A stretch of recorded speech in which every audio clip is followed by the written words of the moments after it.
Salut, c'est Dr Volox, bienvenue sur la chaîne de lutherie rock'n'roll par un amateur, pour vous les amateurs. Dr Volox Guitars, des guitares pour le peuple, que je vous les fabrique ou que vous les fabriquez vous-même. Effectivement, pas besoin de claquer un SMIC pour se faire une guitare à la Dr Volox Company. L'aventure peut commencer à partir de 60 €. Dans cette série, je prends un combo guitare B-Stock, il en reste un d'ailleurs en stock en ce moment sur la boutique. Je prends donc un combo guitare B-Stock et je fabrique une guitare avec vraiment l'outillage basique. J'ai pas fait le calcul, mais je pense qu'on doit pas être, on doit être entre 300, on doit être aux alentours de 300 € d'outillage. Faudrait que je fasse le calcul d'ailleurs. Dans le prochain épisode, je vous ferai ça. Cette guitare que je fabrique est une inspiration Les Paul Jr., la Volox Devils Jr., eh bien, elle est à gagner. Pour la gagner, il faut être abonné à la chaîne, liker toutes les vidéos de cette série et bien sûr, laisser surtout un commentaire sur toutes les vidéos de cette série. Enfin, au moins sur une. Après, si vous en mettez sur plus de vidéos, vous augmentez vos chances de gagner cette magnifique future guitare. Cette guitare en cours. Et c'est pas un projet. Alors oui, mes cheveux, c'est un peu n'importe quoi. Je ne retrouve plus ma brosse à cheveux. Voilà. Désolé. Un petit mot sur la boutique. Je vous avais dit la semaine dernière qu'une fois les commandes Ulule finies, j'enverrai le paquet sur la boutique. Bah non, je vais prendre un peu encore mon temps. Parce que mine de rien, j'ai accumulé pas mal de retard sur les commandes de guitare. Et j'ai quand même beaucoup d'installations encore à faire dans l'atelier. Donc je vais continuer à mettre un petit peu au compte-gouttes les choses sur la boutique. Sachant que j'ai rentré quand même pas mal de trucs super sympas. Ceux qui me suivent sur Instagram ou sur Facebook le savent, hein. Je vous invite d'ailleurs à me suivre sur Instagram ou Facebook. Voilà, je spoil pas du tout les vidéos, par contre je vous mets un petit peu la vie de ce qui se passe à la Dr Volox Company, je vous mets des petites photos quand je rentre du bois sympa, etc. Voilà. Pendant qu'on est dans la promo, je voulais parler d'une nouvelle chaîne YouTube, la chaîne JY Guitare et CNC.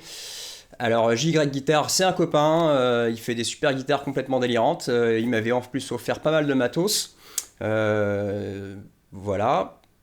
Et il a lancé sa chaîne YouTube, alors c'est le début, hein, et donc c'est une chaîne qui parle de guitare et de CNC, de machines à commande numérique.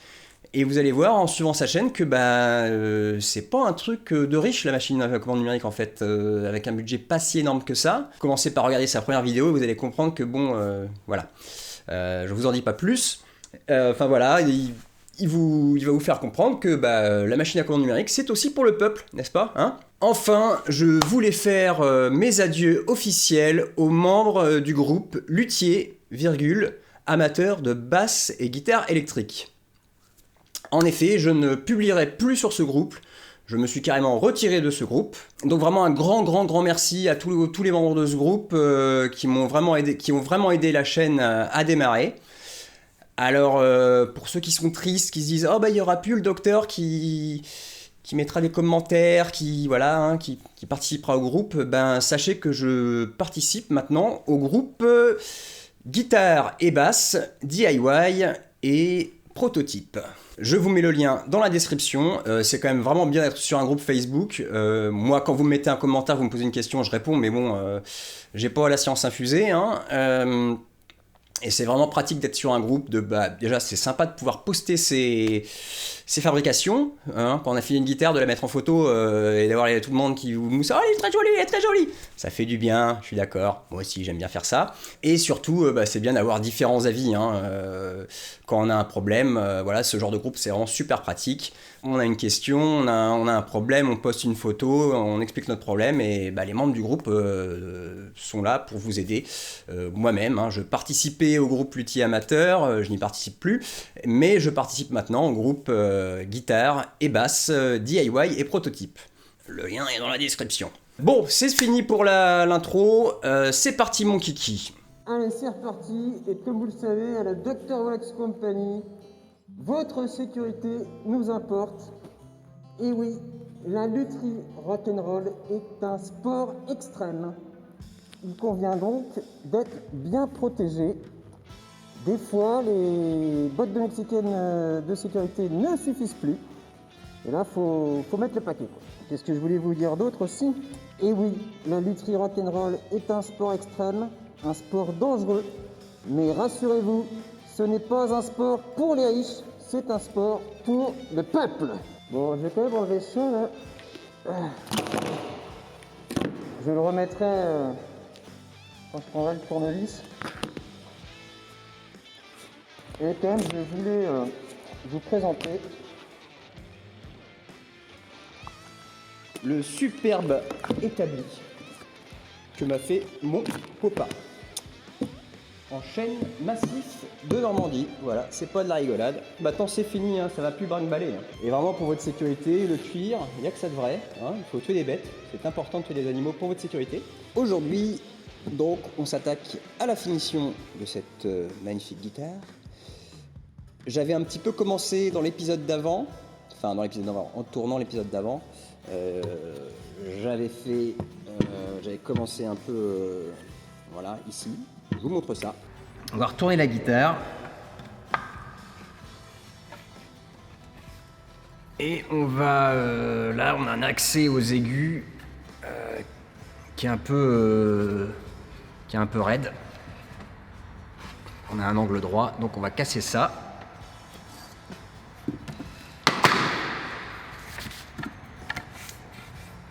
Et donc on va faire vraiment un accès, et ça on va le faire à la râpe demi-ronde.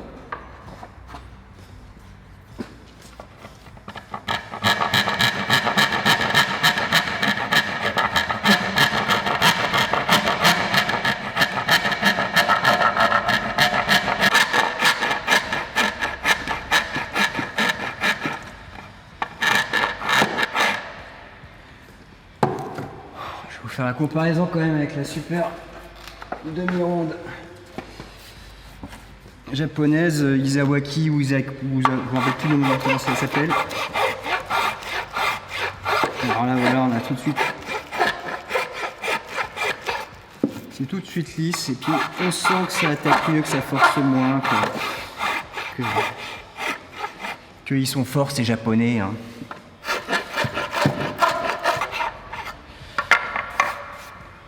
Donc voilà, je peux vraiment le faire avec ça, c'est juste que je vais passer plus de temps et à râper et après à enlever les marques de râpe. Alors que là, avec la Isawaki, mais je sais plus tout à fait, j'ai quelque chose qui est tout de suite très propre. Je ne vais pas passer 20 minutes avec du papier de verre 80 à enlever les marques de râpe.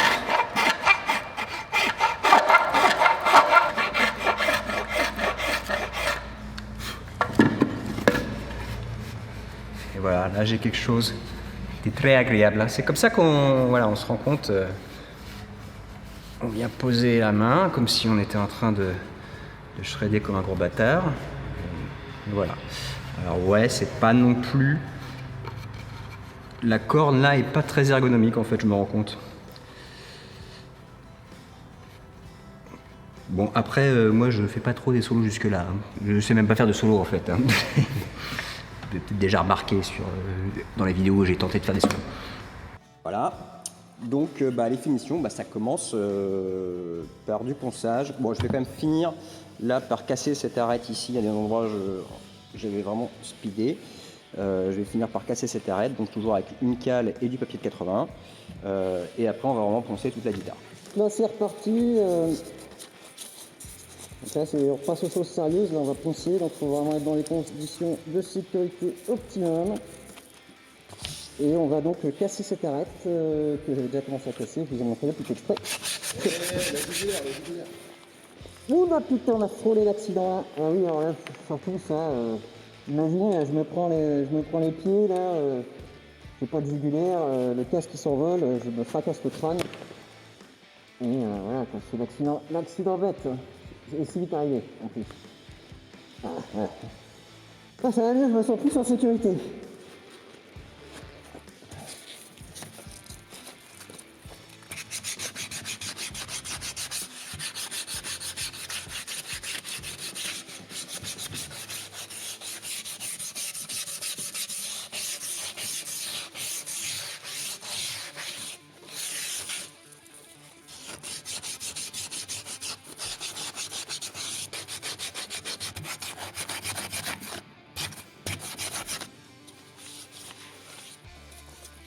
Voilà, je crois que mes arêtes sont bien cassées.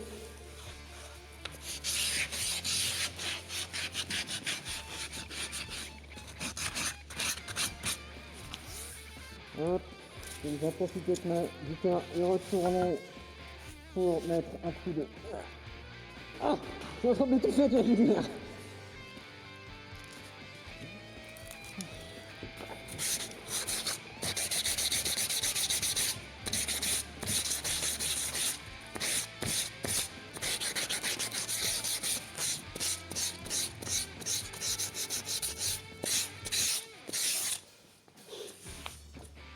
Voilà, ça c'est fait.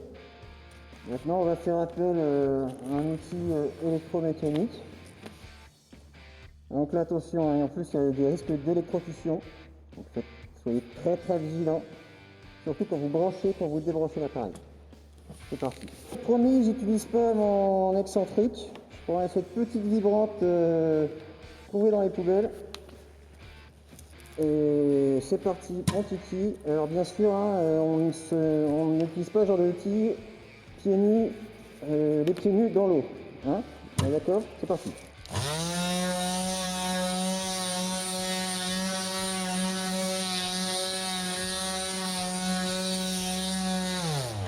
Oui, donc premier ponçage au 80.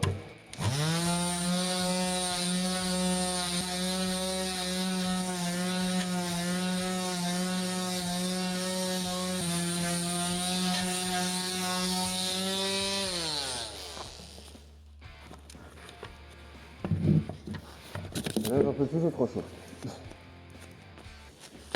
Oh. Ce qui a été, c'est important. Il faut pas non plus faut aussi travailler dans des conditions agréables. Je crois que je vois plus rien, il y a tellement de buée. Hein. Ah.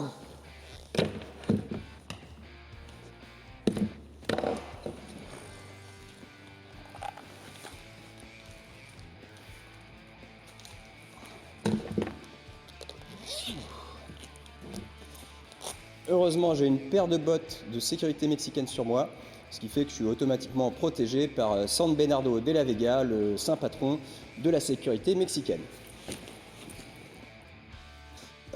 Voilà, j'ai mon petit micro. Ah oui, alors je suis désolé, j'ai oublié le micro de la caméra, donc je mets un faux micro-cravate. Voilà.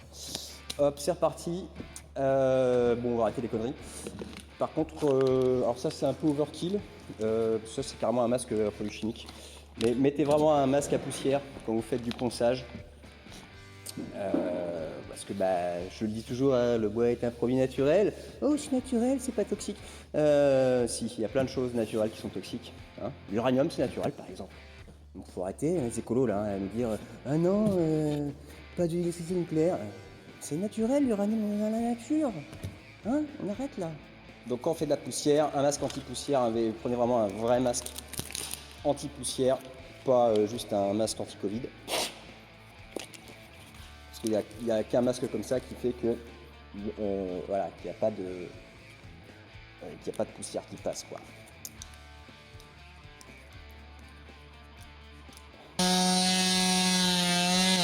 Oh mon dieu, mes oreilles! Putain! On l'a échappé belle, hein. 50 free party, 25 ans de métal, bientôt 30 ans de métal. Mais alors ça par contre, ça, voilà, là on rigole plus.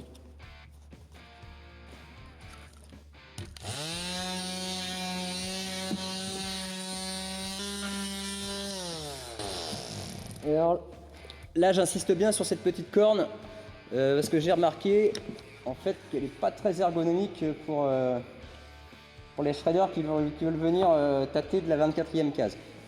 Donc voilà, c'est pour ça que je vais couper ces cornes un petit peu.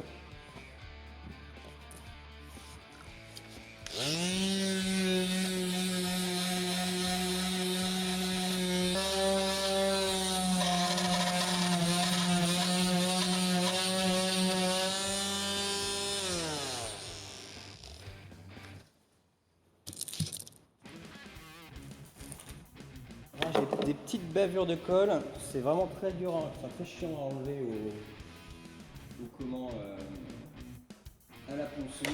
Donc avec votre petit ciseau à boîte 6 que j'ai pas, qui vous a servi pour faire le crossroad, vous venez, vous ratouillez légèrement. Normalement ça, il faut vraiment être léger pour pas attaquer le bois.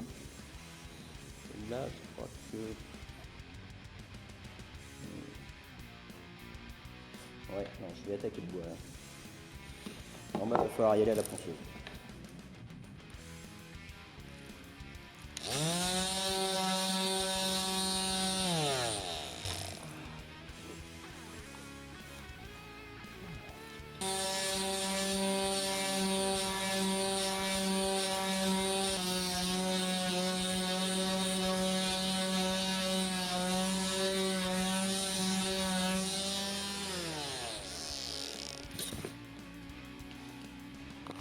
Bon, et maintenant la partie relou,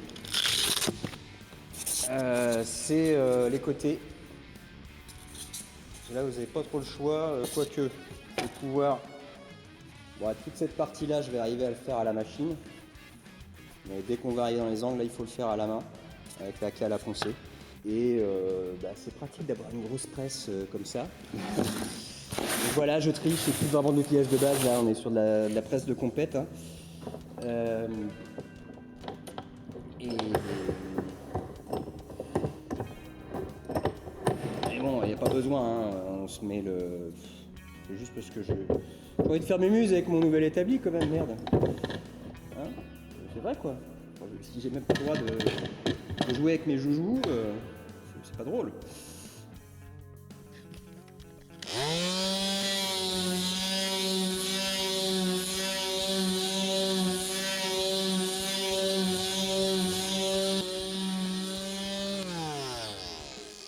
Bon voilà, et puis après faut faire les côtés, comme je vous l'ai dit, vous n'avez pas trop le choix, à la mimine.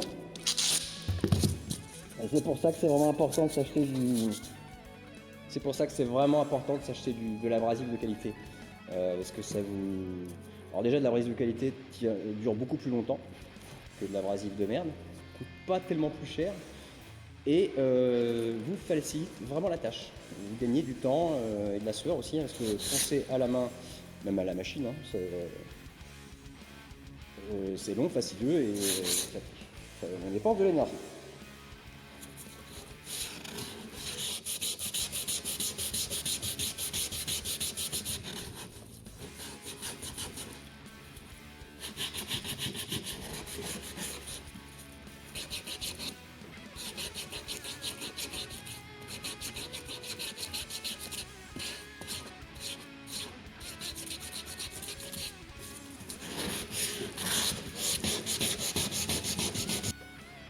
Bon, je crois que vous avez compris le principe. Et on va répéter l'opération avec du 120, avec du 180, avec du 240 et avec du 320.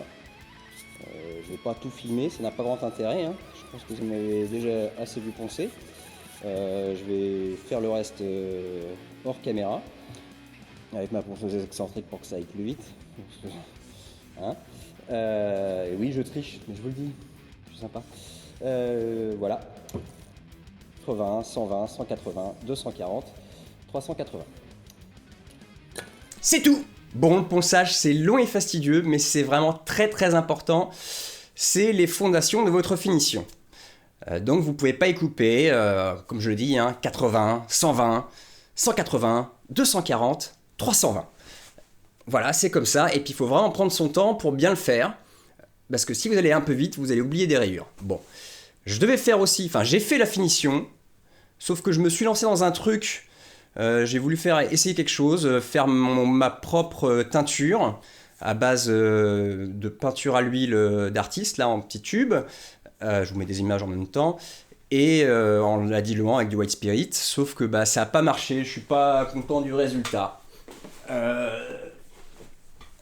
Voilà, bon alors peut-être que ça rend bien à l'image, mais en vrai je suis pas content. Donc ce que je vais faire, je vais reponcer, puis je vais recommencer. Voilà. J'ai essayé quelque chose, ça marchait pas. En fait, ce qui se passe, c'est que le pigment de l'huile, enfin de la peinture à l'huile, est trop gros et ne pénètre pas bien dans le bois. Et en plus, quand après on fait une peinture à l'huile et après on fait une finition à l'huile par-dessus, forcément, huile plus huile, ça se mélange et donc on étale. Donc bon, j'avais quand même réussi à faire quelque chose, voilà, sans trop étaler. Mais le rendu me plaît pas, donc je vais poncer, puis on va refaire je vais utiliser une teinture vraiment pour bois. Voilà, j'ai essayé de faire du DIY. Bon, de toute façon, ça vous reviendrait pas vraiment moins cher de faire votre teinture vous-même, parce que les petits pots de peinture à l'huile d'artiste, ça coûte quand même tout de suite 8 ou 10 balles suivant les couleurs. Enfin, les petits pots, les petits tubes là, les petits tubes de dentifrice. Dans le prochain épisode, je referai la finition. Je voulais quand même vous reparler un petit peu de la sécurité. On rigole pas avec ça, hein? C'est pas drôle? Bon, vous n'êtes pas des enfants, ça m'arrive des fois d'être un peu rock'n'roll dans ma façon de faire les choses, mais bon, j'ai jamais vraiment mis en danger ma vie, ni celle d'autrui, je pense. Et vous êtes des grands garçons, vous êtes des adultes, et comme je dis à chaque fois, ne vous contentez pas de ma chaîne, allez voir d'autres chaînes, et surtout des chaînes de travail du bois, où les mecs vont vraiment prendre le temps de vous expliquer comment servir les outils, comment vous en servir en sécurité. Moi j'ai pas le temps de faire ça, et en plus je suis un amateur, donc je fais des bêtises. Je voulais quand même vous parler de la dernière vidéo de JSR qui est vraiment très très bien là. Ça parle de Slayer, rien que pour l'intro ça vaut le coup, mais la vidéo entière est super cool, allez la voir. Et puis de toute façon, je crois que vous avez compris qu'avec JSR, va y avoir pas mal de collaborations. L'épisode que je vous avais promis que je vous ai pas sorti sur la fabrication d'une guitare, il va sortir là dans 2-3 jours max, hein. Désolé, la semaine dernière, pas mal de fatigue. Plus, il y a mon papa qui était là pour m'aider à installer, à monter l'établi, et qui m'a filé aussi un coup de main à l'atelier. Donc, quand je rentrais de l'atelier, je ne me jetais pas sur mon ordinateur, je passais un petit peu de temps avec mon papa. Voilà. C'est pour ça que je n'ai pas pu vous sortir cet épisode, et que je vous le sortirai là dans la semaine. Et puis, le prochain épisode sur la guitare avec l'outillage de base. Je pense qu'on va faire les frettes. J'irai assez vite sur les finitions, parce que de toute façon j'ai déjà fait plein de fois des finitions dans mes vidéos, et c'est pas très compliqué. Je pense que je ferai les frettes. Voilà, ça c'est un gros morceau, si j'ai le temps. Je sais pas trop si j'aurai le temps. Voilà, enfin vous en faites pas, il y aura des vidéos toutes les semaines, hein, voilà. Et on arrive vraiment au bout, hein, de cette guitare. 2 ou 3 épisodes et c'est plié. Voilà. Bon c'est tout. À très très vite, and don't forget to rock and roll!